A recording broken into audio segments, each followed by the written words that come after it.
Can you believe that millions of people in the Philippines eat garbage every day?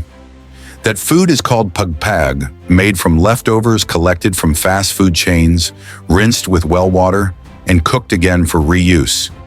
The meat is boiled to remove the smell, then fried in reused oil, sometimes stewed with vinegar and soy sauce to mask the rancid taste. This process turns restaurant waste into cheap meals sold in Manila's slums to people who have no other choice. In this video, we'll look at PagPag as an underground industrial process, where fast food waste is recycled and operated like a second food system within the city.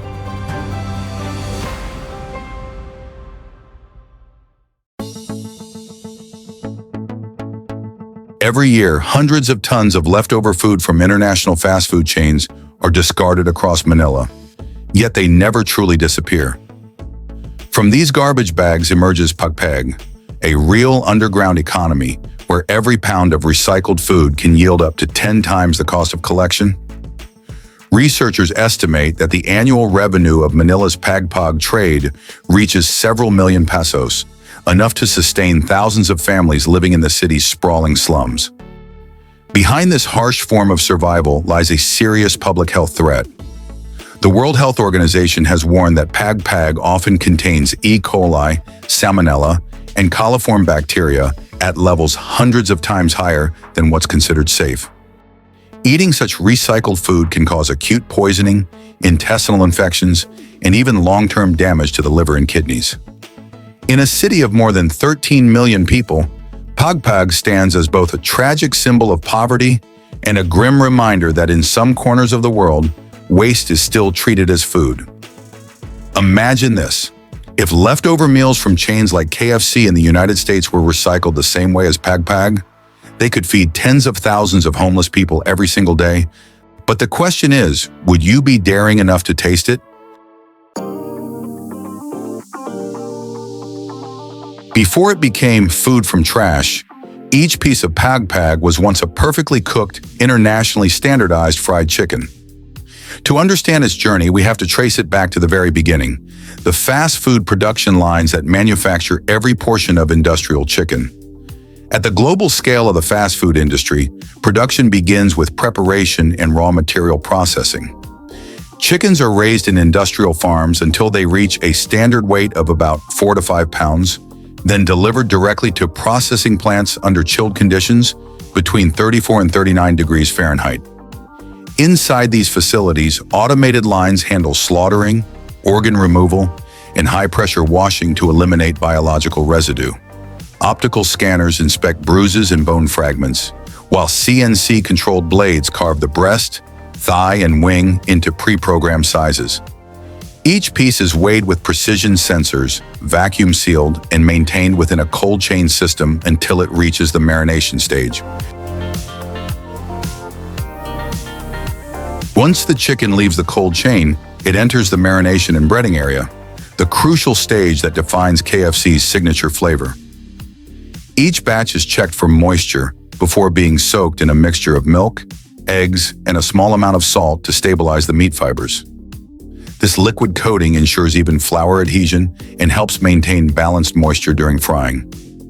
At the same time, 11 secret herbs and spices, a formula guarded by KFC for more than half a century, are measured with electronic precision down to the fraction of a gram. Only a handful of employees are authorized to access the seasoning room, where every step takes place inside a sealed, climate-controlled environment. The dry blend of flour, salt, pepper, garlic, onion powder, paprika, and other herbs is mixed continuously in large industrial tumblers to ensure uniformity. During coating, workers follow the 7-10-7 method: 7 folds for coverage, 10 presses for adherence, and 7 rolls for sealing the crust. This precise repetition gives each piece its consistent thickness and perfectly crisp, flaky texture. Once breaded, the chicken is sent directly to the pressure fryers, where heat and pressure lock in its flavor and signature crunch. From the marination area, trays of chicken travel along a conveyor to the pressure frying section, where every sensory quality is locked in. The sealed fryers operate at about 350 degrees Fahrenheit, under a pressure of 12 pounds per square inch, allowing heat to distribute evenly while keeping the meat inside moist and tender. Each batch is programmed to fry for 12 to 15 minutes, and temperature sensors track any deviation within plus or minus 2 degrees Fahrenheit. When the internal temperature reaches 100 to 65 degrees, each piece passes through an infrared scanner that checks crispness and color consistency. Only the chicken that meets these precise standards moves forward to the warming station, where it waits to be served. After leaving the fryer, the freshly cooked chicken is placed inside a sealed warming chamber kept at 175 degrees Fahrenheit. This environment preserves the crisp texture of the crust while keeping the meat tender inside. An automated timer monitors each tray's holding duration, limited to a maximum of 90 minutes. Once the timer reaches its threshold, any remaining chicken is transferred to the food disposal area. There, staff record batch codes, seal the containers, and handle the waste under HOCCP procedures to prevent any form of reuse. Although still edible, these discarded pieces become the raw material that begins another kind of production chain, one that operates unofficially outside the regulated system.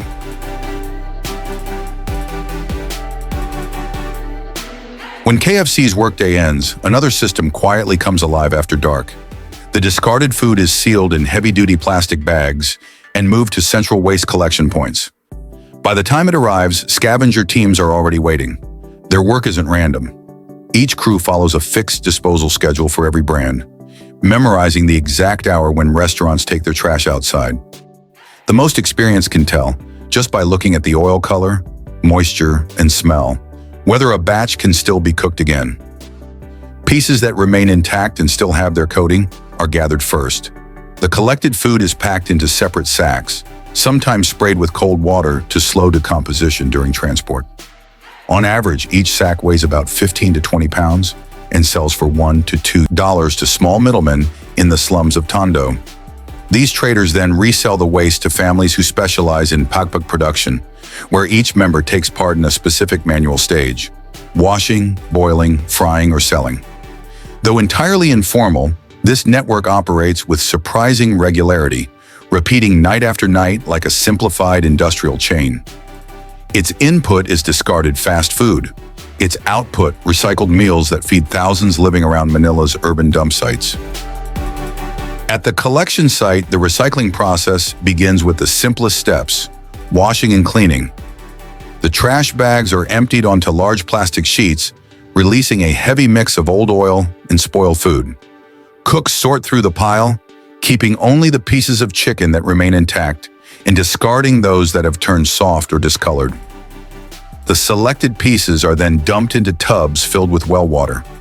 There are no chemicals or filters, only bare hands and cold water.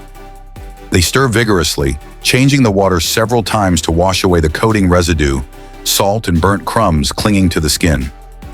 Some even use small knives to scrape the surface clean, repeating the same motion hundreds of times each night. The murky water is drained into nearby ditches, making room for the next batch. For these workers, it marks the beginning of a new meal, one that will be cooked again, portioned, and sold as morning breaks over the city. The clean chicken then moves to the boiling stage, a crucial step meant to remove old oil and lingering rancid odors. In makeshift kitchens, large aluminum pots sit directly over charcoal stoves or oil burners. Cooks fill them with well water, bring it to a boil, and drop in batches of chicken. There are no timers or thermometers, everything depends on experience. Reading the color of the water, listening to the boil, and smelling the steam to decide when it's time to lift the meat out. Each batch is typically boiled for about 5 to 10 minutes. Some add vinegar, salt, or baking soda to mask the odor and brighten the meat's color. When the water turns cloudy yellow and a thick layer of foam forms on top, the heat is cut off and the chicken is scooped out to drain in plastic baskets. The remaining liquid, heavy with oil and batter residue, quickly thickens and is discarded. At this point, the chicken is considered clean, ready for the next stage of the PagPag process, where it will be fried or stewed once again. After the boiling stage, the ingredients can't sit around for long because they'll spoil fast. So the cooks immediately jump into the final step, refrying or restewing the meat. This is the stage that actually turns recovered trash food into a dish they can sell. The cooking oil they use is recycled constantly.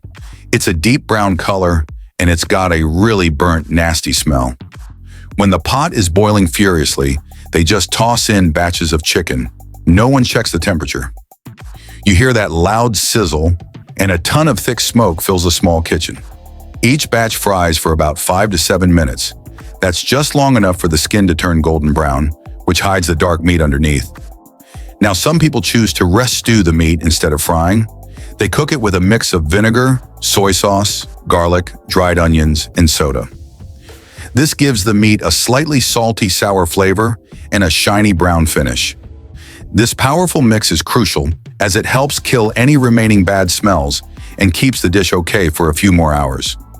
The stew pot is left uncovered and is only cooked until the liquid gets thick, sending steam everywhere in the kitchen. When the cooking is done, they pull the chicken out and put it on plastic racks to let the oil drain and the meat cool down naturally. Every finished batch yields about 50 to 60 small servings, which are then divided up among the street vendors at the nearby market. There's no packaging or inspection. If the surface looks evenly golden, it passes. The combined smell of vinegar, soy sauce, and burnt oil creates the signature scent of PagPag, a meal recycled from fast food waste, but one that looks just enough like normal food. After being refried or stewed, the finished food moves to the final stage of the PagPag production chain, portioning and distribution. The cooled chicken is laid out on large plastic sheets and divided with old knives or scissors. There are no scales involved. Portions are estimated by eye to make them roughly the same size. Each serving is packed into reused plastic containers or transparent plastic bags, sometimes layered with rice or instant noodles to increase volume. The selling price ranges from 10 to 15 pesos, dozens of times cheaper than a new fast food meal. Before dawn, boxes of PagPag are loaded onto push carts or motor tricycles and taken through labor districts, street markets, and bus terminals around Manila. Vendors reheat the portions on small charcoal stoves, serving workers, scavengers, and families who can afford only the cheapest meal of the day. Though absent from any official economy, this underground distribution network continues to operate quietly, repeating every morning as one of the city's unrecorded systems of survival.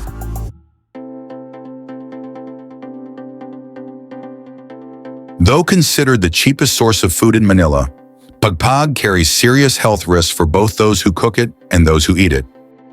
Most of the ingredients have been stored for hours in tropical heat, creating the perfect conditions for bacteria such as Salmonella, E. coli, and various molds to thrive. The washing, boiling, and refrying process removes only a small fraction of these microorganisms, nowhere near enough to make the food truly safe. Reused cooking oil, heated over and over, builds up high levels of peroxides and aldehydes that can cause digestive disorders and liver damage when consumed regularly.